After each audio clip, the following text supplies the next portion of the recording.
നമ്മളിനി നമ്മുടെ അടുത്ത സെക്ഷനിലേക്ക് പോവുകയാണ്. അടുത്ത സെക്ഷനിലെ വിഷയം നവഫാസിസവും ദളിത് രാഷ്ട്രീയവും മലയാള സാഹിത്യത്തിൽ എന്നാണ് അടുത്ത വിഷയം.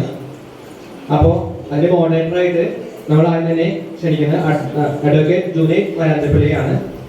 നമുക്ക് എല്ലാവർക്കും കാവ്യശിഖയിലെ സുപരിചിതനായ യുവ കവിയാണ് ജുനൈദ്. ജുനൈദിനെ കുറിച്ച് പറയുകയാണെങ്കിൽ മാതൃഭൂമി വിഷുപ്പതിപ്പ് സാഹിത്യ പുരസ്കാര ജേതാവാണ്. മാ ലിറ്ററേച്ചർ ഫെസ്റ്റിവൽ ക്യാമ്പസ് പുരസ്കാരം, വയലാർ സാഹിത്യ സാംസ്കാരിക വേദി കവിത പുരസ്കാരം തുടങ്ങിയ തന്നെ ഈ ചെറുപ്രായത്തിൽ തന്നെ നേടിയിട്ടുണ്ട് എന്നുള്ളത് നമുക്ക് ഏറെ അഭിമാനമാണ്. ജുനൈദിനെ സ്വാഗതം ചെയ്യുന്നു.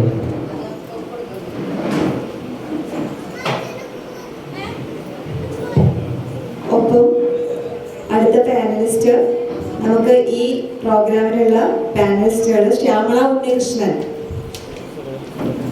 SBI retired ഉദ്യോഗസ്ഥയാണ്. സകുടുംബം ചാലക്കുടിയിൽ ആണ് താമസിക്കുന്നത്.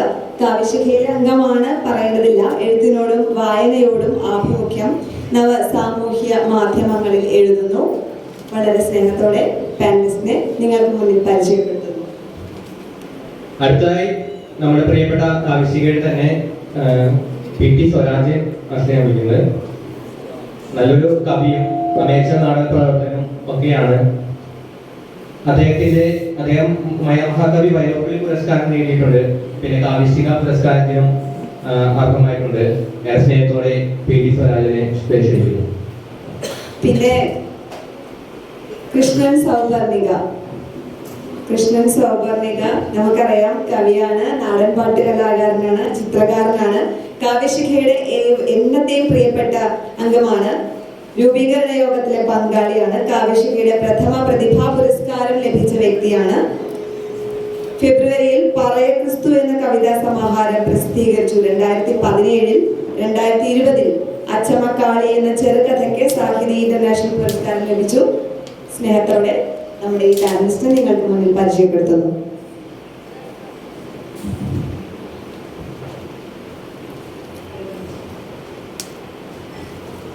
അടുത്തത് നമ്മുടെ പ്രിയപ്പെട്ട കണ്ണമാഷാണ്. കണ്ണമാഷിനെ കുറിച്ച് പ്രത്യേകിച്ച് നമുക്ക് ആവശ്യക്കാരോട് പ്രത്യേകിച്ച് പറയേണ്ടതില്ല. നമ്മുടെ എല്ലാം പ്രിയപ്പെട്ട കണ്ണമാഷിനെ ഞാൻ മറ്റു മുഖവരങ്ങളൊന്നും ഇല്ലാതെ തന്നെ സ്വാഗതം ചെയ്തു കൊള്ളുന്നു. അതെ, തിളക്കുന്ന രക്തമാണ് കണ്ണമാഷിന്റെ.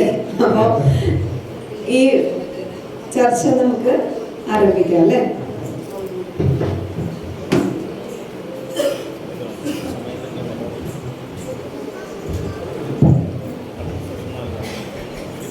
എല്ലാവർക്കും നമസ്കാരം. വലിയ ആനന്ദം തോന്നുകയാണ്. ഒരു ആൾക്കൂട്ടത്തിൽ, ഒരു കവിതയുടെ ആൾക്കൂട്ടത്തിൽ ഇരിക്കാൻ കഴിയുന്നു, അതിലൊരുപാട് സമയം ചെലവഴിക്കാൻ കഴിയുന്നു എന്നതിൽ വലിയ ആനന്ദവും സന്തോഷവും തോന്നുന്നു. ആൾക്കൂട്ടങ്ങൾക്ക് വലിയ പ്രാധാന്യമുള്ള ഒരു കാലത്താണ് നമ്മൾ ജീവിക്കുന്നത്. നമ്മുടെ ജനാധിപത്യത്തിന് അങ്ങനെ ഒരു പ്രശ്നം കൂടിയുണ്ട്. പ്രാതിനിധ്യത്തിൻ്റെ പേരിലാണെങ്കിലും അല്ലെങ്കിൽ മറ്റെന്തെങ്കിലും പേരിലാണെങ്കിലും ആൾക്കൂട്ടങ്ങൾ നിർമ്മിക്കുക എന്നതാണ് നമ്മൾ ജനാധിപത്യം ചെയ്തുകൊണ്ടിരിക്കുന്ന ഒരു വലിയ കാര്യം.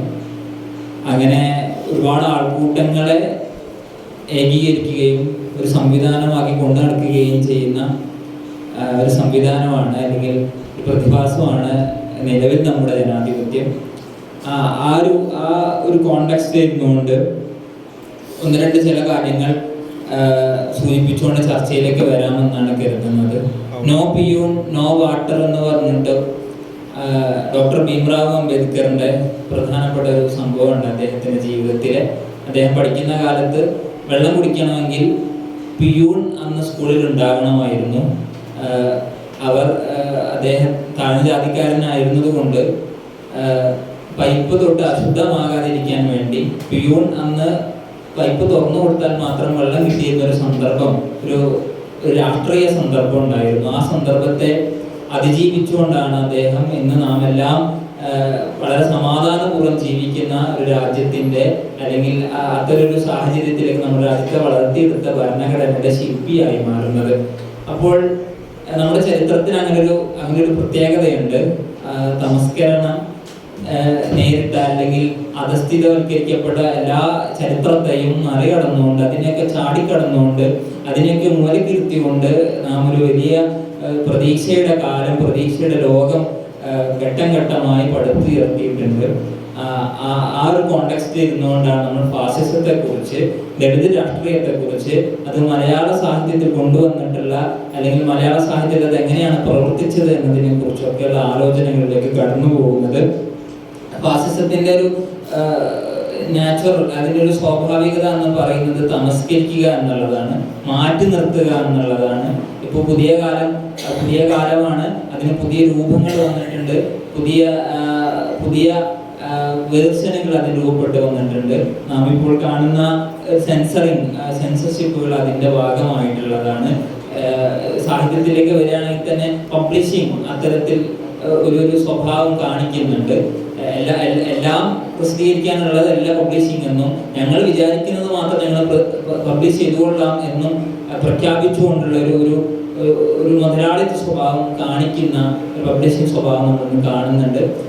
ഇങ്ങനെ പറഞ്ഞു വരുന്ന ഒരു ഫാസിസ്റ്റ് മനോഭാവത്തിന്റെ പുതിയ വേർഷനുകൾ നാം കാണുന്നു. അതേ കോണ്ടെക്സ്റ്റിൽ ഇരുന്നുകൊണ്ടാണ് ചരിത്രത്തിന്റെ വിവിധ കാലങ്ങളിൽ അധിഷ്ഠിതവൽക്കരിക്കപ്പെട്ട, മാറ്റി നിർത്തപ്പെട്ട ജനവിഭാഗം അവർ നമ്മുടെ ഭാഷയിലേക്ക് കടന്നു വരുന്നു, മലയാളത്തിലേക്ക് കടന്നു വരുന്നു. നമ്മുടെ ഭാഷ എന്ന് പറയാൻ നമുക്ക് അടുത്ത കാലത്താണ് പറയാനുള്ള ധൈര്യം ഉണ്ടായത് എന്ന് നമ്മൾ ആലോചിക്കണം. ആ കോണ്ടെക്സ്റ്റിൽ ഇരുന്നുകൊണ്ടാണ് എല്ലാതരം ജനങ്ങളും എല്ലാതരം മനുഷ്യരും ഈ ഭാഷയിലേക്ക് കടന്നു വരുന്നു, അവരുടെ അനുഭവങ്ങൾ കടന്നു വരുന്നു.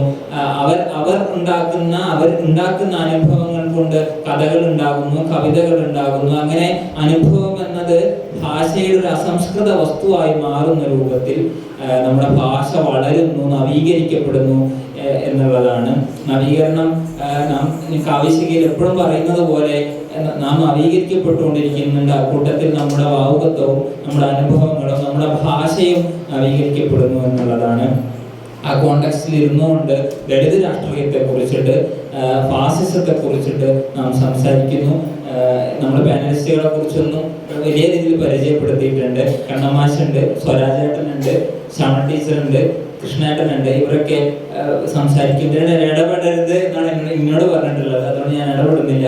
അവർ സാഹചര്യത്തിന് സംസാരിക്കും. എന്തെങ്കിലും ചെറിയ ആവശ്യങ്ങൾ വന്നാൽ മാത്രമേ മൈക്കെടുക്കുന്നുള്ളൂ. അവസാനം കൺക്ലൂഡ് ചെയ്യാൻ വേണ്ടി മൈക്കെടുക്കും. ആദ്യം സ്വരാജേട്ടൻ സംസാരിക്കും. പ്രിയപ്പെട്ടവർ, സമയത്തിൻ്റെ പരിമിതി മൂലം നേരിട്ട് വിഷയത്തിലേക്ക് കടക്കും. ഫാസിസവും ദളിത് രാഷ്ട്രീയമല്ല, നവഫാസിസവും ദളിത് രാഷ്ട്രീയവും മലയാളത്തിൽ എന്നുള്ള ഒരു ഹെഡിങ്ങിലാണ് ഇപ്പോൾ ചർച്ച നടക്കുന്നത്. അപ്പോൾ നവഫാസിസം എന്ന് വെച്ചൊരു രണ്ടാം ലോക മഹായുദ്ധത്തിന് ശേഷം ഫാസിസം തകരുകയും അതിനോടനുബന്ധിച്ച് പിന്നീട് ഫാസിസത്തിൻ്റെതായ രൂപങ്ങളും മറ്റും ഏറ്റുപിടിച്ചുകൊണ്ട് വന്ന ഒന്നാണ് നവഫാസിസം.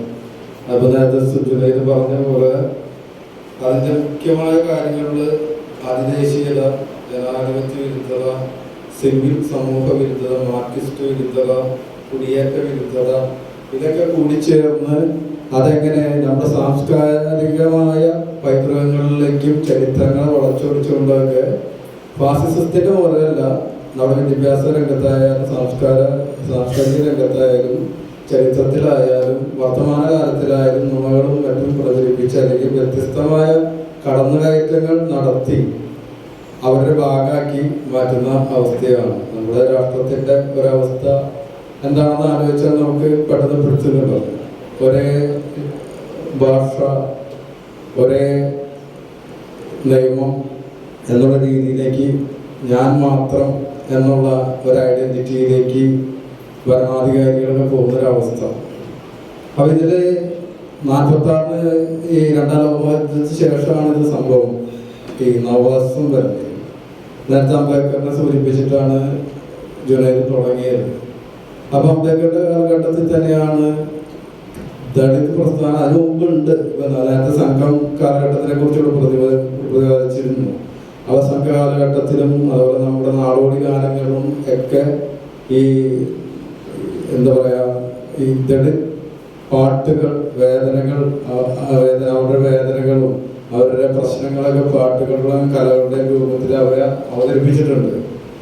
സാഹിത്യത്തിലേക്ക് വരുമ്പോൾ 1956 അംബേദ്കർ ഒരു മഹാരാഷ്ട്രയിൽ തുടങ്ങി വയ്ക്കണമെന്ന് വിചാരിച്ചെങ്കിൽ അദ്ദേഹം മരണപ്പെട്ടതിന് ശേഷം 58 അവിടെ വിശാലമായ രീതിയിൽ സാഹിത്യത്തിൻ്റെ ലഘു സാഹിത്യത്തിൻ്റെ ഒരു സംഘടനാരൂപവും അവർക്ക് പൊതുവായ രൂപത്തിലുണ്ടാകുന്നുണ്ട്. അതിൽ 3 ദിശകളിൽ അവർ മാറുന്നുണ്ട്. ഒന്ന് അംബേദ്കറിസം തന്നെ ഉയർത്തിപ്പിടിച്ചുകൊണ്ടുള്ള ദളിത് രാഷ്ട്രീയം, മറ്റൊന്ന് മാർക്സിസവും അംബേദ്കറിസവും ഒരുമിച്ച് ചെയ്യാനുള്ള ദളിത് രാഷ്ട്രീയം, മറ്റൊന്ന് ബുദ്ധ സങ്കേതമായ ബുദ്ധൻ്റെ പാത പിന്തുടരുന്ന ദളിത് രാഷ്ട്രീയം. ഞാനിവിടെ 2-3 കൃതികളെയൊക്കെ പരിചയപ്പെടുത്തിയിട്ട് ഇന്നത്തെ അവസ്ഥയും അന്നത്തെ അവസ്ഥയും വലിയ വ്യത്യാസം വന്നിട്ടുണ്ടോ എന്ന് നമുക്കൊന്ന് നോക്കാം. അതിലാദ്യം എനിക്ക് പറയാനുള്ളത് 1880 തുടങ്ങിയുള്ള കാലഘട്ടം നമ്മുടെ കേരളീയ സമൂഹത്തിൽ വലിയ വ്യത്യാസങ്ങളൊക്കെ വരുത്തിയിട്ടുണ്ട്. ചരിത്രത്തിൽ വലിയ സംഭവങ്ങൾ ഉണ്ടായിരുന്നത്. ഇവിടെ ഗുരുവിൻ്റെ ആശ്രമത്തിലേക്ക് നമുക്കറിയാം 1888 ശിവഗിരി പ്രതിഷ്ഠ, 89 ഇന്ദുലേഖ വരുന്നു. ഇന്ദുലേഖയെ നമ്മൾ ആഘോഷിക്കുന്നുണ്ട്. പക്ഷെ 1892 സരസ്വതി വിജയം എന്ന് പറഞ്ഞിട്ട് പോത്തേരി കുഞ്ഞമ്പൂൻ്റെ ഒരു നോവൽ വരുന്നുണ്ട്. അതൊരു ദളിത് രാഷ്ട്രീയം പറയുന്ന ഒരു നോവലാണ്. മരത്തൻ എന്ന് പറയുന്ന കേന്ദ്ര കഥാപാത്ര യുവാവിനെ സംബന്ധിച്ചുകൊണ്ടാണ് നോവൽ ആരംഭിക്കുന്നത്. മരത്തൻ പാടത്ത് നിന്ന്, അതായത് കുബേരൻ എന്ന് പറയുന്ന തിരുവേലിയുടെ നമ്പൂരിയുടെ പാടത്ത് അടയാളനായിട്ടുള്ള ഈ മരത്തൻ അവിടെ പാടത്ത് നിന്നിട്ട് ഒരു 4 വരി പാട്ട് പാടും. അപ്പൊ അതിൻ്റെ ഒരു ആശയം ഇതാണ്: എള്ളിന് എണ്ണ എങ്ങനെ പോലെയാണോ അതുപോലെയാണ് എല്ലാവരിലും ജീവൻ, എല്ലാ മനുഷ്യരിലും ജീവൻ അതുപോലെയാണ്. അപ്പൊ അതൊരു പരബ്രഹ്മത്തിൻ്റെയും ജീവാത്മാവും പരമാത്മാവും തമ്മിലുള്ള ബന്ധമൊക്കെ ആയിട്ടുള്ള കുബേരന് തോന്നുന്നു. അപ്പൊ ഇതാരെന്ന് അന്വേഷിച്ചു പോകുന്ന അവസ്ഥ. ഈ വാരിക്കാരനെ വിടുമ്പോൾ ഒരു പുലയനാണ് പാടിക്കണത്. അവിടെ ഇട്ട് ചവിട്ടാണ്. അയാൾ മരിച്ചു എന്ന് ചോദിക്കാണ്. മരത്തൻ മരിച്ചു എന്ന് ചോദിച്ചിട്ട് പോരാണ്. ഇയാൾക്ക് കുറെ സമ്മാനങ്ങൾ കൊടുക്കാണ്. ഈ മരത്തൻ എന്ന് പറയുന്ന ആൾക്ക് ഈ പാട്ട് പാടാനുള്ള കഴിവ് കിട്ടിയത് ഇന്നിപ്പോൾ നമ്മൾ ചർച്ച ചെയ്യുന്ന അഞ്ചരക്കണ്ടി കോളേജിലാണ്. അന്ന് പോത്തേരി കുഞ്ഞമ്പൂൻ്റെ കാലത്ത് അഞ്ചരക്കണ്ടി ഈ ബ്രിട്ടീഷുകാരുടെ എസ്റ്റേറ്റ് ആയിരുന്നു. അവിടെ എസ്റ്റേറ്റിൽ പോയി പഠിക്കുന്ന ഒരു ആളാണ്. അവിടെ ഇപ്പോൾ ജോസഫ് എന്ന് പറയുന്ന പുരോഹിതൻ്റെ അല്ലെങ്കിൽ ബ്രിട്ടീഷുകാരൻ്റെ ഇഷ്ടപ്പെട്ടൊരു ഒരു ശിഷ്യനായിട്ടാണ് മരത്തൻ വരുന്നത്. ആ കഥ അങ്ങനെ പോകുന്നു. അപ്പൊ അവിടുന്ന് ചവിട്ട് കിട്ടിയ മരത്തിന് ഇപ്പോഴും ചവിട്ട് തന്നെയാണ് അഞ്ചരക്കണ്ടിയിലെ അവസ്ഥ. ചവിട്ട് മാത്രമല്ല, മരണമാണ്. ഈ സരസ്വതി വിജയൻ കഥയിലെ അവസാനം ഈ മരത്തൻ യേശുദാസൻ എന്ന ഒരു ദളിത് ക്രിസ്ത്യാനിയാവുകയും അയാൾ പിന്നീട് മജിസ്ട്രേറ്റ് ആവുകയും അതിനിടയ്ക്ക് മരത്തനെ കൊന്ന കേസ് അയാളുടെ കീഴിൽ തന്നെ വരികയും ഈ നമ്പൂതിരി ശിക്ഷിക്കപ്പെടാനുള്ള അവസരത്തിൽ മരത്തൻ തന്നെ പറയാണ് ഞാൻ യേശുദാസുള്ള മരത്തനാണ്. അങ്ങനെ മരത്തൻ കല്യാണം കഴിച്ചിരിക്കുന്നതോ നമ്പൂതിരിയുടെ മകളുടെ മകളാണ്. മകൾക്ക് ഭ്രഷ്ട് കൽപ്പിക്കപ്പെട്ട് പുറത്തു പോകുന്ന അവസരമൊക്കെ ഉണ്ട്. ഞാൻ അത്രയും പറഞ്ഞ അത് അവിടെ നിൽക്കുന്നു. അവിടെ നിന്ന് പുതിയ കാലഘട്ടത്തിലേക്ക് ഇങ്ങനെ വരുമ്പോൾ നമ്മളിപ്പോൾ TKC എടുത്തില്ല. ലോക മലയാള ചെറുകഥ മത്സരം ആദ്യമായിട്ടുണ്ടാകും 1950 ഉണ്ടാകുമ്പോൾ TKC എടുത്തലയുടെ 2 തലമുറകൾ എന്ന് പറയുന്ന ഒരു ചെറുകഥയ്ക്കാണ് കിട്ടുന്നത്, സമ്മാനം കിട്ടുന്നത്. അപ്പോൾ ഈ 2 തലമുറകൾ എന്ന് വെച്ചാൽ 2 തരം ഫ്യൂഡലിസത്തിലെ ഒരു മുതലാളിയും ഒരു ജന്മിയും തൊഴിലാളിയും, അതുപോലെ അതിൻ്റെ അയാളുടെ മകൻ വരുമ്പോൾ മുതലാളിത്തത്തിലെ ഒരു ജന്മിയും തൊഴിലാളിയും തമ്മിലുള്ള അവസ്ഥയാണ് പറയുന്നത്. അതിൽ കാളി നീലി എന്ന് പറയുന്ന ദമ്പതികൾ അവർ മാളേക്കൽ മാത്തുത്തമ്പ്രാൻ്റെ അടിയാളന്മാരുണ്ട്. അപ്പം ഇവർക്ക് സ്വാഭാവികമായിട്ടുണ്ടാകുന്നൊരവസ്ഥ ഫ്യൂഡലിസത്തിന് കുറച്ച് നല്ല ഗുണങ്ങളൊക്കെ കിട്ടുന്നുണ്ട്. പക്ഷേ ഈ മാതു മരിച്ച് അയാളുടെ മകൻ കൊച്ചുവർക്കെ ജന്മിയായിട്ട് വരുമ്പോൾ മുതലാളിത്തത്തിൻ്റെതായ അവസ്ഥയിലേക്കാണ് കാര്യങ്ങൾ മാറുന്നത്. അതുകൊണ്ട് തന്നെ ഇവർക്ക് ഇത് കിട്ടുന്നില്ല. ഇദ്ദേഹത്തെ മരിച്ചിട്ട് മരിച്ചിട്ട് കുഴിച്ചിടാൻ വേണ്ടി ഇദ്ദേഹത്തെ മാർക്കം കൂട്ടുകയാണ് ചെയ്യുന്നത്.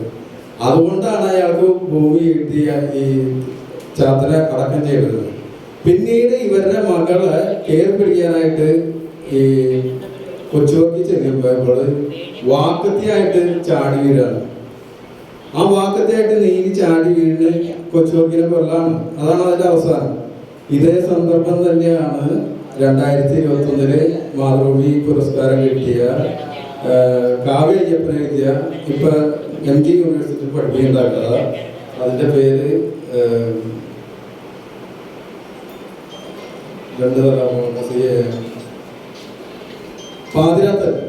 പാതിരാത്തല്ലിൽ കുഞ്ഞച്ചൻ എന്ന് പറഞ്ഞ ഒരു ജന്മി പോലത്തെ ഇന്നത്തെ മുതലാളി. അയാൾക്ക് അവിടുത്തെ കണ്ണമ്മ എന്ന് പറയുന്ന ഒരു ദളിത് സ്ത്രീ, ഒരു പെൺകുട്ടി അവിടുത്തെ ഏറ്റവും തൊഴിൽ അവളെ ഉപയോഗിക്കണം എങ്ങനെയെങ്കിലും, അതിന് പിന്നാലെ നടക്കുന്ന ഒരു വ്യക്തിയാണ്. ഈ അവസ്ഥയിൽ ഇവൾ അയാളെ പാതിരയ്ക്ക് തല്ലുന്ന, അതായത് ഒരു രക്ഷയില്ല, ഇവിടെ നാണം കെട്ടാൻ എല്ലാം കിട്ടും. അങ്ങനെ അയാളെ പാതിരയ്ക്ക് തല്ല് കൊടുക്കേണ്ട അവസ്ഥ വരണം. അപ്പൊ ഈ 50-ലെ TKC വിടുതല 2 തലമുറ എഴുതുന്ന ആ അവസ്ഥയിൽ നിന്നും 2001-ലെ ഈ ഇതിലേക്ക് വരും, കാവ്യയ്യപ്പന്റെ പാതിരാത്തലിലേക്ക് വരുമ്പോൾ വ്യത്യാസങ്ങൾ വന്നിട്ടില്ല. ഇതിന്റെ പ്രശ്നം ഒരു പെണ്ണാണ്, ആ പെണ്ണിന് ജീവിക്കാൻ പ്രത്യേകിച്ചും ദളിത് പെണ്ണാണ്. അവിടെയാണ് റോസി എന്ന കുര്യപ്രസാദിന്റെ ഒക്കെ കവിതകളും നമ്മൾ ഓർക്കേണ്ടത്. ആ കവിതയിൽ ആദ്യകാലം നടി എങ്ങനെ ഇവിടുന്ന് ആട്ടി ഓടിക്കപ്പെട്ടു എന്ന് കൃത്യമായിട്ട് അടയാളപ്പെടുത്തുന്നുണ്ട്. ഇത് ഞാൻ കഥയിൽ പറയുമ്പോൾ ഞാൻ കവിതയിലേക്ക് കടന്നു വരുമ്പോൾ പെട്ടെന്ന് ഒരാണ് ചണ്ടാലവഷിയും ദുരവസ്ഥയൊക്കെ നമുക്കറിയാം. എങ്കിൽ പോലും എനിക്ക് തോന്നുന്നു അടുത്ത കാലത്തൊക്കെ ഉള്ളൂ നമ്മൾ പണ്ഡിറ്റ് കറുപ്പന്റെ ജാലിക്കുമ്മിയെ കുറിച്ചൊക്കെ കൂടുതൽ പഠിക്കുകയും ചർച്ച ചെയ്യുകയും ചെയ്തിട്ടുള്ളൂ. ആ ജാലിക്കുമ്മിയിൽ കൃത്യമായിട്ട് ശങ്കരാചാര്യരും പറയലും തമ്മിലുള്ള ആ ഒരു ജാതി പോര് നമുക്ക് ആ കഥ അറിയാം, അത് കൃത്യമായിട്ട് പറയുന്നുണ്ട്. പക്ഷെ അതിനെ വ്യത്യസ്ത ചാഞ്ചൻകുട്ടി എന്ന് പറഞ്ഞാൽ 1098 മകരത്തില് മുളകാട് ക്രിസ്ത്യാനികളും പുലയരും തമ്മിൽ നടന്നൊരു തല്ലിനെ പറ്റി അദ്ദേഹം ഒരു കവിത എഴുതുന്നുണ്ട്, ചാഞ്ചൻകുട്ടി. ഈ ചാഞ്ചൻകുട്ടി ഒരു പുലയനാണ്. ഒരു ദിവസം രാത്രി നോക്കുമ്പോൾ ഈ മാടത്തിൽ മാടം പൊളിക്കാൻ തമ്പ്രാക്കുക, അതായത് അവിടെ ഈ മുളകാടെന്ന് എറണാകുളം പ്രദേശത്ത് ജന്മി പ്രദേശത്ത് തന്നെ. അപ്പൊ ഇദ്ദേഹം അവസാനം രണ്ടൊക്കെ പറഞ്ഞിട്ട് ഒരു പോളില്ല, എന്നിട്ട് പെരേന്ന് ഒലക്കിയെടുത്ത് ഒരു ആട്ടി ഓടിക്കുന്ന സന്ദർഭമുണ്ട്. എന്നാൽ അതിൽ നിന്ന് വ്യത്യസ്തമായി നമ്മളിപ്പോൾ വരുമ്പോൾ ജോസഫ് നാഷണൽ കവിത നോക്കുകയാണെങ്കിൽ ഐഡന്റിറ്റി കാർഡ് എന്ന് പറഞ്ഞ കവിതയുണ്ട്. ജാതി എങ്ങനെ ക്യാമ്പസിലോ അല്ലെങ്കിൽ നമ്മുടെ സംസ്ഥാനത്തിലോ എങ്ങനെ വർക്കൗട്ട് ചെയ്യുന്നത് കൃത്യമായിട്ട് പറയുന്നത് കവിതയാണ് ഐഡന്റിറ്റി കാർഡ്. ഒരു കോളേജിൽ പഠിക്കുന്ന ഒരു യുവാവും യുവതിയും പ്രേമത്തിലാവുന്നു. അതിനുശേഷം ഒരു ദിവസം ഒരു ഐഡന്റിറ്റി കാർഡ് പോകും. അവ കണ്ടു കിട്ടി എന്ന് പറഞ്ഞ് തിരിച്ചു തരാണ്. തിരിച്ചു തരുമ്പോ കൃത്യമായിട്ട് ആ കുട്ടി പറയാണ്, ഞാൻ കണ്ടു. എന്ത് കണ്ടു? ആ ഐഡന്റി കാർഡിൽ സ്റ്റൈപ്പൻഡ് വാങ്ങുന്ന ചുവന്ന മാർക്ക് കണ്ടു. അപ്പൊ ഇപ്പൊ കവി പറയാണ്, ഞാനിപ്പോ ഈ മാഞ്ചോട്ടില് അതുവരെ നിരോധനൊക്കെ പാടി പുകഴ്ത്തിക്കൊണ്ടിരുന്ന ആൾക്കാർ വരുന്നുണ്ട്. ഇപ്പൊ മാഞ്ചോട്ടില് ഇതേപോലെ 2 കുട്ടികൾ ഇരുന്ന് കഴിഞ്ഞാൽ ഞാൻ നോക്കുന്നില്ല. കാരണം അവർ ചിലപ്പോൾ പിരിഞ്ഞു പോകാതെ ഒന്നിച്ചു ചേരാം. അപ്പൊ ഒന്നിച്ചു ചേരുന്നുണ്ട് എങ്കിൽ അവരുടെ ഐഡന്റി കാർഡിൽ എന്തായാലും ചുവപ്പ് മാർക്ക് ഉണ്ടാവില്ല, സ്റ്റൈപ്പൻഡ് കിട്ടിയ മാർക്ക് ഉണ്ടാവില്ല എന്ന് കൃത്യമായിട്ട് ജോസഫ് മാഷ് പറയുന്നു. ഇനി നമ്മുടെ തന്നെ കൃഷ്ണചേട്ടന്റെ കവിത തിത്തയ്യൻ നമ്മളെല്ലാവരും ആഘോഷിച്ച് പാടിയിട്ടുള്ളതാണ്. ആ തിത്തയ്യൻ ഒരു ഈ കാലഘട്ടത്തിലെയും എല്ലാ കാലഘട്ടത്തിലെയും ദളിതന്റെ അവസ്ഥയെ പറ്റി പറയുന്നുണ്ട്. അതായത് ഒരു കൊട്ടുപൊടിയാട്ടത്തിന്റെ രീതിയിലുള്ള ഒരു കവിതയാണ്. അതിരാള മക്കളുടെ നെഞ്ചിൽ തറയ്ക്കുന്ന മുനകോർത്തരമ്പിന്റെ ദിശയേതു തായെ. അതുപോലെ അരിയുണ്ടോ കാണാത്ത മൺകലം നോക്കി ചിരിമറന്നുള്ളവരെൻ്റെ അരിമണി നോക്കി. അത് മൺകലത്തിൽ അരിമണി കാണാനില്ല. അപ്പൊ എൻ്റെ അരമണിയിൽ എങ്ങനെ ചിരി വരും എന്നാണ് കൃഷ്ണചേട്ടൻ ചോദിക്കുന്നത്. ഇപ്പോഴത്തും ഈ അടിയാളന്റെ അവസ്ഥയിൽ, അതായത് ആ ഈ നൃത്തം കൊണ്ട് നടക്കുന്നവരുടെ അവസ്ഥയിൽ യഥാർത്ഥ അടയാളന്റെ അവസ്ഥയിൽ ഇപ്പോഴും പ്രശ്നമാണ് എന്ന് കൃത്യമായിട്ട് കൃഷ്ണചേട്ടൻ അടയാളപ്പെടുത്തുന്നുണ്ട്. അതുപോലെ നമ്മളെല്ലാവരും കേട്ടിരിക്കും രമ്യതരാമൻ എന്ന് പറഞ്ഞ ഒരു ചങ്ങാതിയുടെ പാട്ട്, അതായത് കണ്ണുകൊണ്ടെങ്ങനെ നോക്കുള്ള പെണ്ണെ എന്നുള്ളൊരു പാട്ടെല്ലാം ഫേമസ് ആയിട്ട് നാടൻ പാട്ടായിട്ട് പാടാണ്. മധുവിനെ കുറിച്ചിട്ട് ആ കവിയിൽ കവിത എഴുതിയിട്ടുണ്ട്. മധുവിനെ കുറിച്ച് ചത്തിട്ടും തീരുന്നില്ല എൻ്റെ മധുരം, ഞാൻ കളഞ്ഞതുപോലും തിന്നു തീർക്കുകയാണ് ഉറുമ്പുകൾ, ചുവന്ന വെളുത്ത ഉറുമ്പുകൾ. കട്ടു എന്ന് പറഞ്ഞ പഞ്ചസാരയേക്കാൾ മധുരം എൻ്റെ രക്തത്തിനുണ്ട്, അതുകൊണ്ട് തന്നെ എൻ്റെ മരണവും നിങ്ങൾക്ക് മധുരമാണ് നമ്മുടെ തല്ലിക്കൊന്ന മധുവിനെ കുറിച്ചുള്ള കവിതയാണ്. ഇത് തന്നെയാണ് സുബാലൻ ചാരികത്ത അവസാനം പറയാം. അദ്ദേഹത്തിൻ്റെ കവിതയുടെ നിർവചനമായിട്ട് അദ്ദേഹം പറയുന്നത് പോരാടാൻ സമരത്തേക്കാൾ നല്ലത് എഴുത്താണ്. പോരാടാൻ സമരത്തേക്കാൾ നല്ലത് എഴുത്താണ്. അദ്ദേഹത്തിൻ്റെ ഒരു കവിത വായിച്ചിട്ട് ഞാൻ നിർത്താണ്. കാട് അവരുടെ ഭാഷയിലുള്ളൊരു കവിതയാണ്. അതിൻ്റെ അർത്ഥം എങ്ങനെയാണ്? റാളോ ഭാഷയിൽ എഴുതുന്ന ഒരു വ്യക്തിയാണ് സുബാലൻ ചാരികത്ത. അതിൻ്റെ അർത്ഥം ഇങ്ങനെയാണ്: എഴുത്തിനൊരുക്കാതെ അച്ഛൻ ആദ്യം കാണിച്ചു തന്നത് കാടാണ്, പറഞ്ഞു തന്നവർ പറഞ്ഞ കഥ ജീവിതം. നമ്മളൊക്കെ എഴുത്തിനെഴുത്തുണ്ട് എപ്പോഴും. അത് എഴുത്തിനിരുത്താതെ അച്ഛൻ ആദ്യം കാണിച്ചു തന്നത് കാടാണ്, പറഞ്ഞത് കഥ ജീവിതം. നമ്മൾ പറഞ്ഞു കൊടുക്കുന്നതിനേക്കാൾ കൂടുതൽ അറിവ് അവൻ്റെ പ്രകൃതി അവൻ പകർന്നു കൊടുക്കും എന്നുള്ളൊരു നിശ്ചയം ആ അച്ഛനുണ്ട്. ഇതൊക്കെയാണ് ദളിത് ഗോത്ര ഭാഷകളിൽ ഇപ്പോഴും നമ്മൾ ചെയ്യുന്നത്. അതായത് അഞ്ചരക്കണ്ടിയിൽ അഞ്ചരക്കണ്ടിയിലല്ല, മരുത്തിന് അന്ന് കിട്ടിയ ചവിട്ട് അഞ്ചരക്കണ്ടിയിലെ സ്റ്റേറ്റിൽ ഇന്നും ഒരു ദളിതന്റെ മരണത്തിലേക്ക് അവസാനിക്കുന്നുവെങ്കിൽ ഇവിടുത്തെ ദളിത് എഴുത്തുകൾ ഇനി ശക്തമാകേണ്ടിയിരിക്കുന്നു. അത് പറഞ്ഞുകൊണ്ട് നിർത്തുന്നു. കണ്ണമാശി സംസാരിക്കും.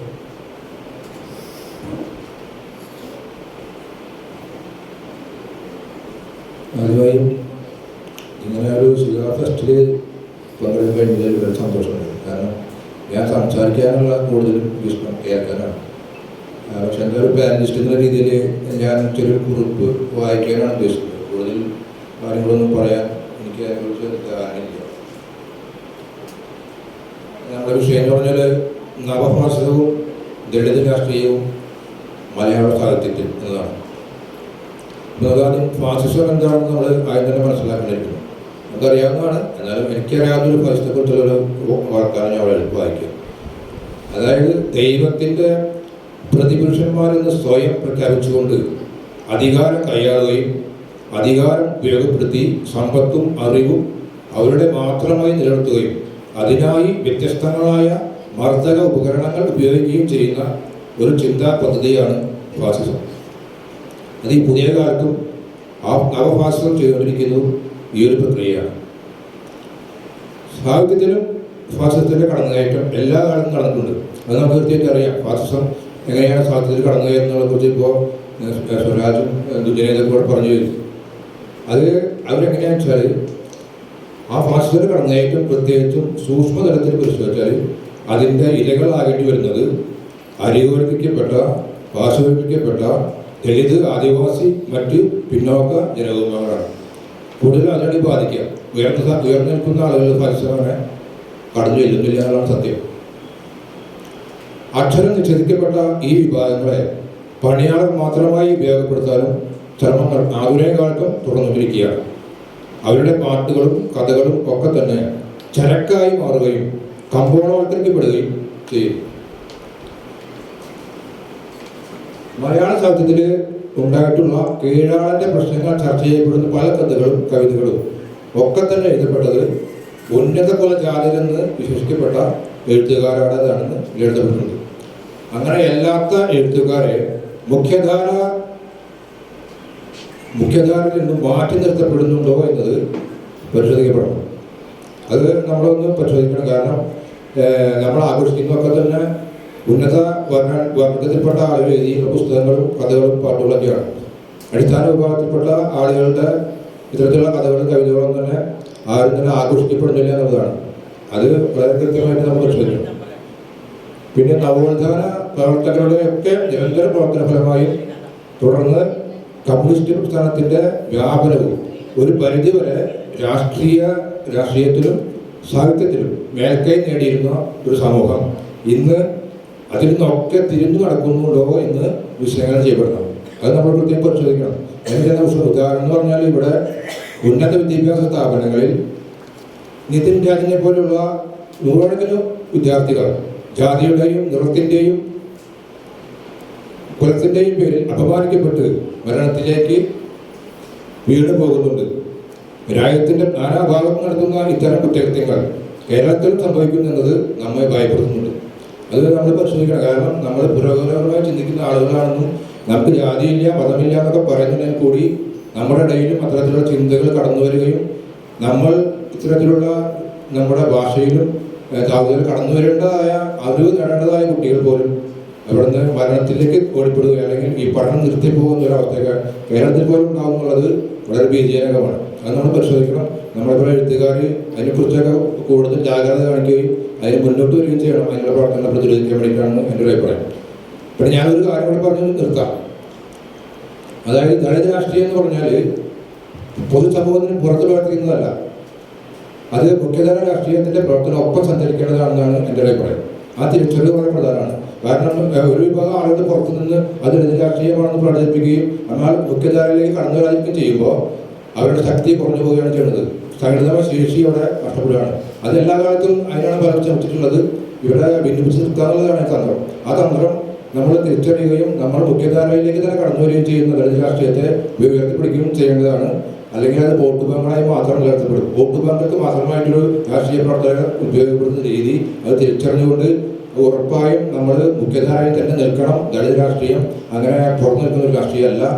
എല്ലാ സാഹിത്യത്തിലും മാത്രമല്ല രാഷ്ട്രീയത്തിലും നമ്മുടെ പൊതുജീവിതത്തിലും സമൂഹത്തിലും ഇത്തരത്തിലുള്ള പ്രവർത്തനങ്ങൾ ഉണ്ട് എന്ന തിരിച്ചറിവ് നമുക്ക് എല്ലാവർക്കും ഉണ്ടാവണമെന്ന് മാത്രം പറഞ്ഞുകൊണ്ട് മറ്റ് അക്കാദമികമായിട്ട് വിഷയങ്ങളൊന്നും തന്നെ എനിക്ക് പറയാൻ ശ്രമിക്കുന്നില്ല. ഇത്ര മാത്രം പറയുന്നു.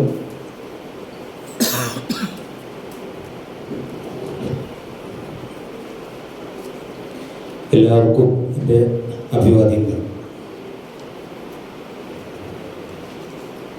വിഷയത്തെക്കുറിച്ച് ഇവിടെ സംസാരിച്ചു കഴിഞ്ഞു. ഫാസിസത്തിന് എല്ലാ കാലത്തും ഒരേ സ്വഭാവമാണ്. ആദ്യകാലത്ത് ഫാസിസം ഉണ്ടായിരുന്നോ അത് വേറൊരു രൂപത്തിലും ഭാവത്തിലായിരുന്നു. അന്ന് മുതലാളിമാരും ഭൂസ്വാമിമാരും അടിമ ഉടമ സമ്പ്രദായം നിലനിൽക്കണമെന്ന് ആഗ്രഹിക്കുന്ന ഏതാനും ജാതിമത ചിന്തകൾ കൊണ്ട് നടക്കുന്നവരും കൂടിച്ചേർന്ന ഒരു ചൂഷണ വ്യവസ്ഥയായിരുന്നു ആദ്യകാലങ്ങളിലുള്ള ഫാസിസം. അന്ന് അതിന് ആ പേര് ഉണ്ടായിരുന്നില്ല എന്നാണ് എനിക്ക് തോന്നുന്നത്.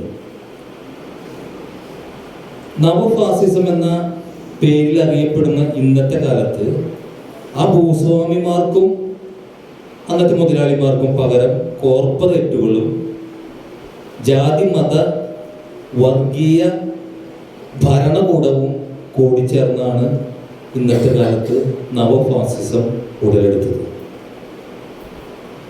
ആദ്യകാല ഫാസിസത്തെ നവോത്ഥാന നായകന്മാർ സമരം ചെയ്തുകൊണ്ടും പരിവർത്തനം നടത്തിക്കൊണ്ടും മുന്നോട്ട് വന്ന് പോയെങ്കിലും നവഫാസിസത്തിലേക്ക് എത്തുന്ന ആ കാലത്തിൽ നമ്മൾ സ്വാതന്ത്ര്യത്തിൻ്റെ കുറച്ച് കുളിർമ ഒക്കെ അനുഭവിച്ചവരാണ് നമ്മളൊക്കെ. പക്ഷെ പുതിയ കാലത്തിലേക്ക് എത്തിയപ്പോൾ നവഫാസിസം എങ്ങനെയാണ് ഉടലെടുത്തത്? അത് ചാരത്തീ പോലെ ഈ ജാതി മത ചിന്തകൾ ഉള്ളിൽ കൊണ്ട് നടന്നതുകൊണ്ടാണ് എന്ന് നമുക്ക് ബോധ്യപ്പെടും. നിങ്ങളോട് ജാതിയും ജാതി വിവേചനവും ഉണ്ടോ എന്നൊരു ചോദ്യം ചോദിക്കുകയാണെങ്കിൽ തീർച്ചയായിട്ടും നിങ്ങൾ ജാതി വിവേചനം നമ്മുടെ ഒരു ഇരുപുവശം വെച്ച് നോക്കുമ്പോൾ ഇല്ല എന്ന് പറയാനാണ് നിങ്ങൾക്ക് ഇഷ്ടം. അങ്ങനെ ഉണ്ടാവില്ലേ? പക്ഷെ അങ്ങനെ ഇല്ല എന്ന് പറയുമ്പോൾ നിങ്ങൾക്ക് എന്തോ തകരാറുണ്ട് എന്ന് എനിക്ക് തോന്നിപ്പോവാണ്. നമ്മളത് ഞാൻ നേരത്തെ പറഞ്ഞു, ചാരം മൂടി കിടക്കുന്ന കനല് പോലെ എവിടെയോ ആരുടെയോ ഒക്കെ ഉള്ളിൽ ജാതിവാലും മറ്റുമായിട്ട് അത് കൊണ്ടു നടക്കുന്നുണ്ട് എന്നതുകൊണ്ടാണ്. നേരത്തെ ഇവിടെ ജൻസി കുട്ടികളെ കുറിച്ച് പറഞ്ഞു. ആ ജൻസി കുട്ടികളോടാണ് നമ്മൾ ഈ ചോദ്യം ചോദിക്കുന്നതെങ്കിൽ നിങ്ങൾ പറയുന്നതിനേക്കാളും കൂടുതലായിട്ട് അവർ പറയും ജാതി മതം അങ്ങനെ ഒന്നും തന്നെ വിവേചനം ഇല്ല എന്ന് പറയും. കാരണം അവരങ്ങനെ പറയാനാണ് ഇഷ്ടപ്പെടുന്നത്. പക്ഷെ അപ്പോൾ രണ്ട് ചോദ്യങ്ങൾ അവരുടെ മുന്നിൽ കടന്നു വരും. അത് നമ്മുടെ ഹൈദരാബാദ് യൂണിവേഴ്സിറ്റിയിൽ നക്ഷത്രങ്ങളെ സ്വപ്നം കണ്ട് കാഴ്സനെ പോലെ സയൻസ് സാഹിത്യം എഴുതാനായിട്ട് കൊതിച്ച് ജാതി വിവേചനത്തിൻ്റെ അധിക്ഷേപത്തിൻ്റെ പേരിൽ ഒരു മുഴം കയറിൽ ജീവിതം അവസാനിപ്പിച്ച ആ ബെമുല ഒരു ചോദ്യചിഹ്നമായിട്ട് അവരുടെ മുന്നിൽ ഇങ്ങനെ നിൽക്കും. കാരണം അത് അവരുടെ നേരനുഭവമാണ്. അതേ സമയത്ത് തന്നെ നമ്മൾ തൊട്ടടുത്ത് 2 ഉദാഹരണങ്ങളെ പറയുന്നുള്ളൂ. തൊട്ടടുത്ത് ഇപ്പൊ നമ്മൾ നിതിൻ രാജ് അഞ്ചരക്കണ്ടി കോളേജിലെ മട്ടുപ്പാവിൽ നിന്നും ചാടി ആത്മഹത്യ ചെയ്ത നിതിൻ രാജ് ജാതി അധിക്ഷേപത്തിന്റെ പുഴുത്ത പട്ടി എന്ന ആ വിവേചനം കേട്ടുകൊണ്ടാണ് അദ്ദേഹം ചാടി ആത്മഹത്യ ചെയ്തത്. ആ നിതിൻ രാജും ഈ കുട്ടികളുടെ മുന്നിൽ ഒരു ചോദ്യചിഹ്നമായിട്ട് ഉയർന്നു നിൽക്കില്ലേ എന്ന ഒരു ചോദ്യമാണ് എനിക്കുള്ളത്. അതുപോലെ തന്നെ ഇതിനെ മറികടക്കാൻ ശ്രമിച്ച കുറെ ആളുകളുണ്ടല്ലോ. ഇതും നമ്മുടെ മുന്നിലുള്ള സത്യങ്ങളല്ലേ. മറികടക്കാൻ ശ്രമിച്ചത് നമ്മുടെ കന്നഡ കവി ഒരു കൊച്ചങ്കി പ്രസാദിനെ കുറിച്ച് നമ്മൾ കേട്ടിട്ടുണ്ടാവും. അദ്ദേഹം ഇതിനൊക്കെ എതിരെ ഒരു കവിത എഴുതി എന്നതിന്റെ പേരിൽ അദ്ദേഹത്തിന്റെ കൈവിരലുകൾ തല്ലിച്ചതച്ചിട്ടുണ്ട് ഇത്ര ആളുകളെല്ലാം. വേടൻ നമുക്ക് തൊട്ടടുത്ത് അനുഭവങ്ങളാണ്. വേടൻ ഇതേ ചോദ്യം ചോദിച്ചുകൊണ്ട് ഒരു കവിത പാട്ട് നമ്മളെ പോലെയൊക്കെ തന്നെ ഒരു കവിതയും പാട്ടൊക്കെ എഴുതിയത് കൊണ്ടാണല്ലോ ഇന്ന് അദ്ദേഹത്തിന് പുറത്തിറങ്ങാൻ പറ്റാത്ത രീതിയിൽ നിൽക്കുന്നത്. ഇത് എങ്ങനെ സംഭവിച്ചു? ആരൊക്കെയോ എന്നോ എഴുതി വെച്ച ഒരു ജാതി ഒരു വ്യവസ്ഥ ഉണ്ടല്ലോ. ആ ജാതി വ്യവസ്ഥയിൽ ഈ ബ്രാഹ്മണ്യത്തിന്റെ ഒരു പോയിന്റ്, ഞാൻ ആ പദം ഉപയോഗിക്കുന്നത് തന്നെയാണ് ശരിയെന്ന് എനിക്ക് തോന്നുന്നു. ആ പോയിന്റിൽ നിന്നും അവസാനത്തെ പടിയിൽ എത്തി നിൽക്കുന്ന ഏറ്റവും അവസാനത്തെ പടിയിലുള്ള ഒരാളാണ് ഞാൻ എന്ന് എന്നെ സമൂഹം ഇടയ്ക്കിടയ്ക്ക് ഓർമ്മപ്പെടുത്താറുണ്ട്. അവരിൽ നിന്നും എനിക്കുള്ള ദൂരം 64 അടി മാത്രമാണെന്ന് പുതിയ ഭരണകൂടം എന്നെ ഓർമ്മപ്പെടുത്തുന്നു.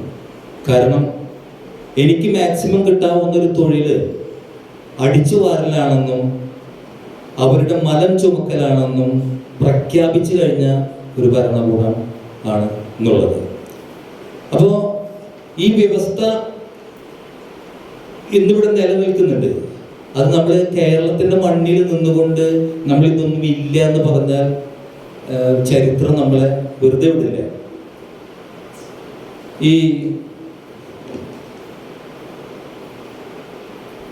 ഇനി ഇതെല്ലാം സംഭവിക്കുന്നത് എന്തുകൊണ്ടാണ്? സാമ്രാജ്യത്വവും അതിൻ്റെ നയങ്ങളുമാണ്. നമ്മുടെ കാട്ടൂർ കടവ് എന്നൊരു നോവലുണ്ടല്ലോ, ദളിത് സാഹിത്യം ആർക്കും വേണമെങ്കിൽ എഴുതാമല്ലോ.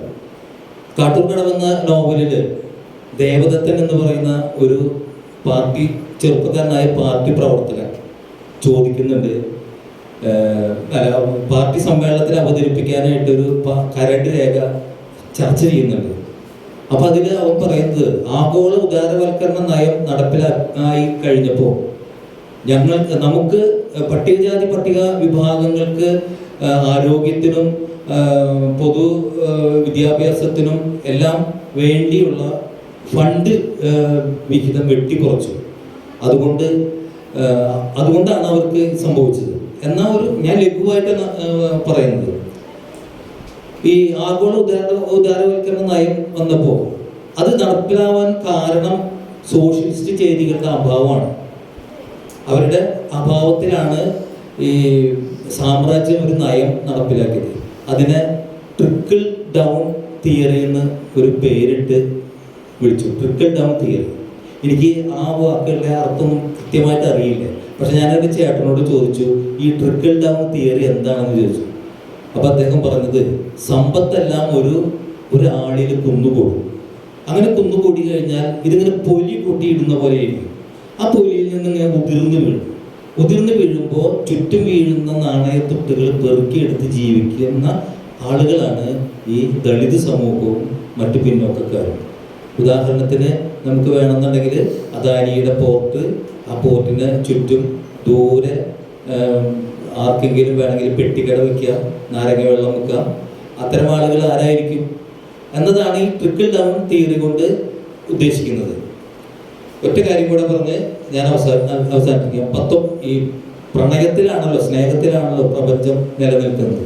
19ാം നൂറ്റാണ്ടിലെ അവസാനത്തിലും 20ാം നൂറ്റാണ്ടിന് മുന്നിലുമായിട്ടുള്ള ഒരു ചരിത്ര മിത്തുകളൊക്കെ കൂടിക്കലർന്നിട്ടുള്ള ഒരു പുസ്തകമുണ്ട്. പ്രദീപൻ പാമ്പരിക്കുന്നിൻ്റെ പറയനെരിയുടെ കഥ പറയുന്ന ഒരു കൃതി.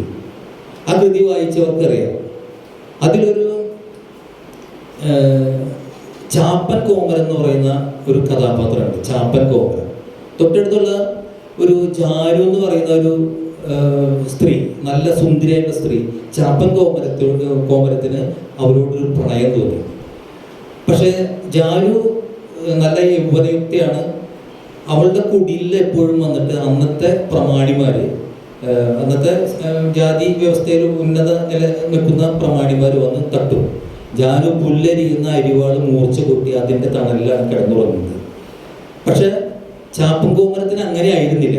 ചാപ്പൻകോമരം വളരെയധികം അവളെ സ്നേഹിച്ചു പോയി. ഒരു പരസ്പരം സംസാരിച്ചിട്ടില്ല. അങ്ങനെ ഒരു ദിവസം ചാപ്പൻ കോമരം ഈ ജാനു തീയത്തിയാണെന്ന് തിരിച്ചറിയണം. അങ്ങനെ ചേർമലയുടെ താഴ്വാരം ഇറങ്ങി ചാപ്പൻ കോമരം പോവുകയാണ്. അങ്ങനെ പറയനാർപുരത്ത് ചെന്ന് അവിടുത്തെ പൊട്ടൻ തെയ്യത്തിന് മുമ്പിൽ സാഷ്ടാംഗം നമസ്കരിച്ചുകൊണ്ട് പറയും, എൻ്റെ ജാതി എന്നെ ചതിച്ചല്ലോ ദൈവേ. നമ്മൾ ഈ വാക്ക് എൻ്റെ ജാതി എന്നെ ചതിച്ചു എന്ന ഈ വാക്ക്, ഈ വിലാപം നമ്മൾ ഈ അടുത്ത് എവിടെയോ കേട്ടു അല്ലേ? നിങ്ങൾക്കറിയാം, അത് നമ്മുടെ രോഹിത് വെമ്പലയിൽ നിന്നാണ് ആ വാക്ക് കേട്ടത്. 19ാം നൂറ്റാണ്ടിന് മുമ്പ് അവസാനത്തിൽ നടന്ന ആ ഒരു കഥയിൽ നിന്നും തുടങ്ങിയ ആ വാക്ക് രോഹിത് വെമ്പലയിൽ നിന്നും നമ്മൾ കേട്ടു. അങ്ങനെ പറയാൻ ധാരാളം കൃതികളുണ്ട്. ശരൺകുമാർ ലിംബാളയുടെ അക്രമാശിയുണ്ട്. അതുപോലെ തന്നെ ലക്ഷ്മൺ ഗായ്ക്കവാദിൻ്റെ ഉജ്ജല്യുണ്ട്. ഉജ്ജലയിലൊരു വല്ലാത്തൊരു അവസ്ഥയുണ്ട്.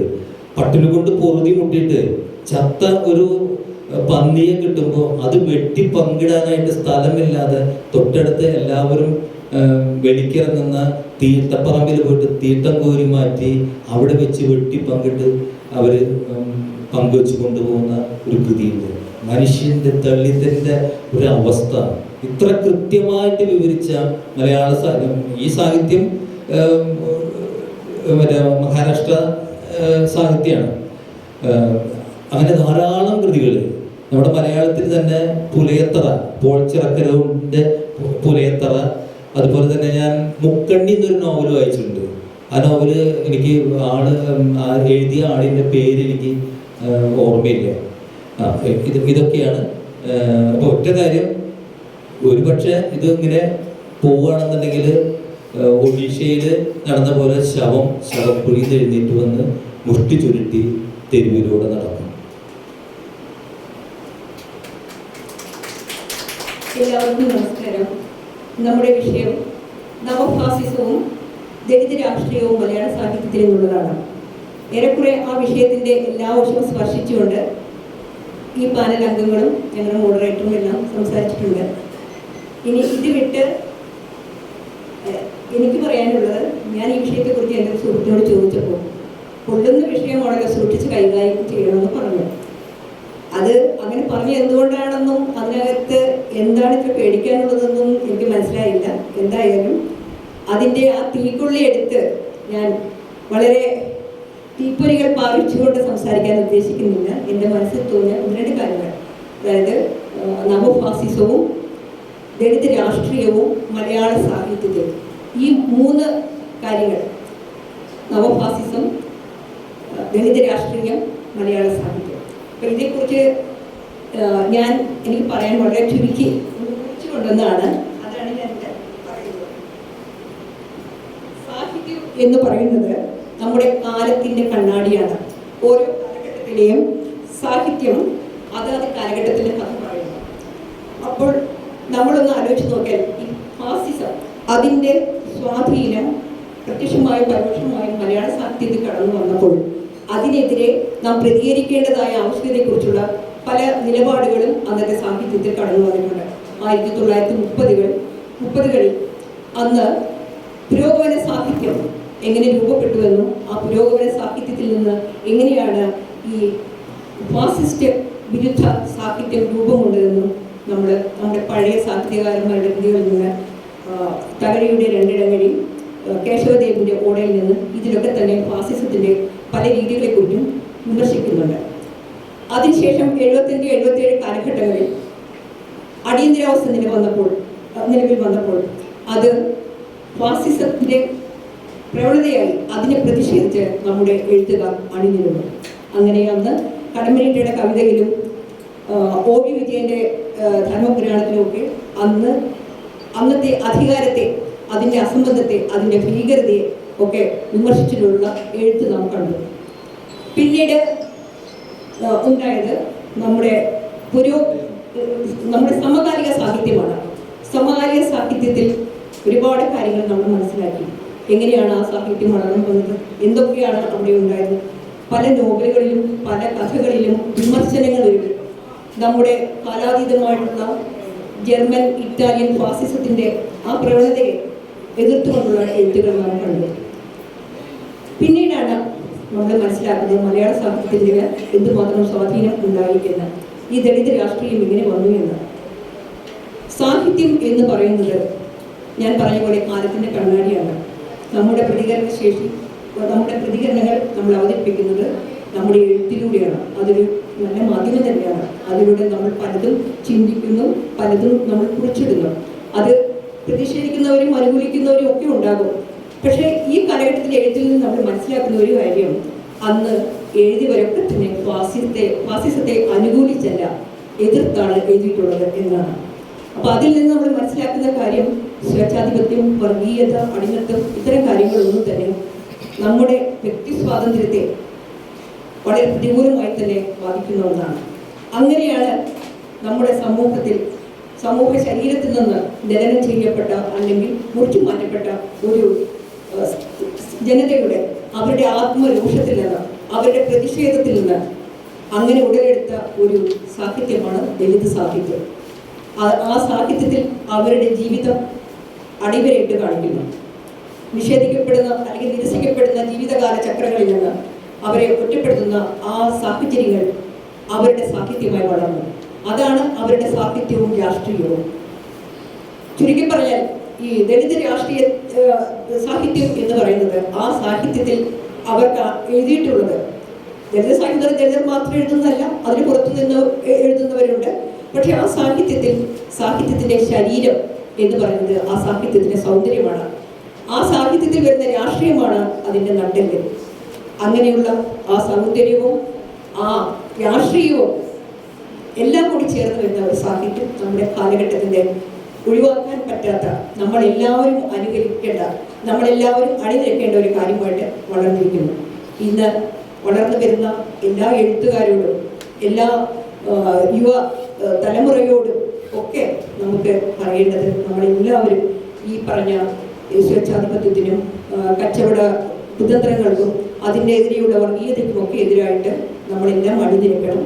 അങ്ങനെ ജീവിതാനുഭവങ്ങളിൽ നിന്ന്, നമ്മുടെ സാഹചര്യങ്ങളിൽ നിന്ന് ഒരു നല്ല അന്തരീക്ഷം ഉണ്ടാകാൻ, ജാതി മതങ്ങളിൽ നിന്നെല്ലാം വ്യത്യസ്തരായ ഒരേ ജനതയായിട്ട് നിൽക്കുന്ന ഒരു കാലം നമുക്ക് വരണം എന്ന് നമ്മൾ ആഗ്രഹിക്കുന്നു.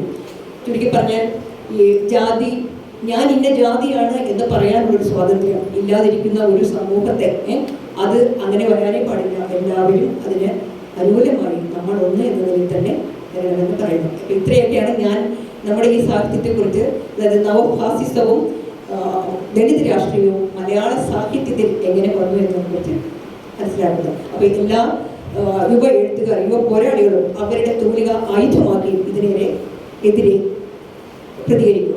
ഇത്രയും പറഞ്ഞതിൻ്റെ വാക്കിൽ ഞാൻ സംഭവിച്ചു.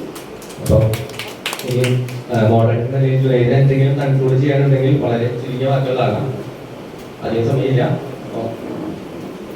ചോദ്യങ്ങൾ എന്തെങ്കിലും ഉണ്ടെങ്കിൽ